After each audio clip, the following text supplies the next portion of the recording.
Kumustahin naman natin ngayon ang kalsada papunta sa Bogo City na epicenter ng magnitude 6.9 na lindol. May unang balita live si Alan Domingo ng GMA Regional TV. Alan!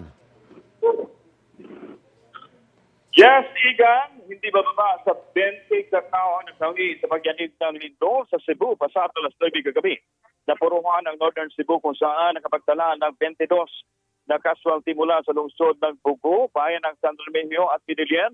Base na din sa impormasyon na ibinigay ng Public Information Office ng Cebu Capital.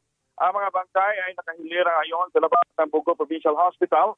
May mga nasugatan din na inaasikaso naman sa mga pagamutan.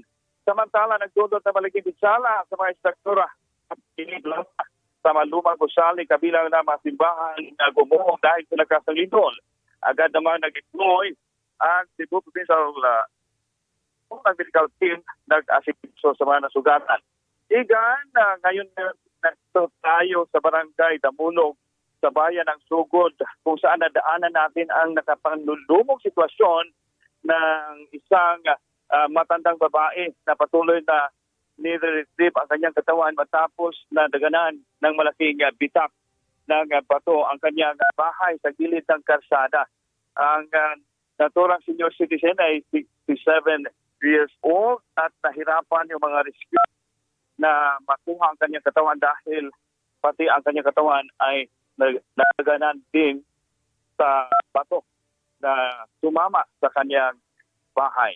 Yan ang latest Igan dito sa natatayuan natin ngayon at papunta tayo doon din sa bayan ng Bugo at sa San Remigio para makita natin yung actual na damage na dulot ng pagyanig kagabi, Igan.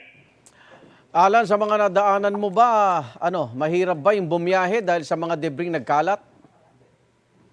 As of the moment, Igan, wala pa naman, passable pa naman ang mga kalsada dito sa bayan ng Sugod. Ito ang first na nadaanan natin na medyo mas malaki ang damage sa gilid ng kalsada. Pero base naman sa informasyon na nakuha natin sa Cebu Provincial Capital, passable yung daan papunta doon sa City of Bugo kung saan epicenter ng pagyanig, Igan. Oo. May mga nakita ka bang pinsala sa mga bahay at gusali? Nadagdagan ba, Alan?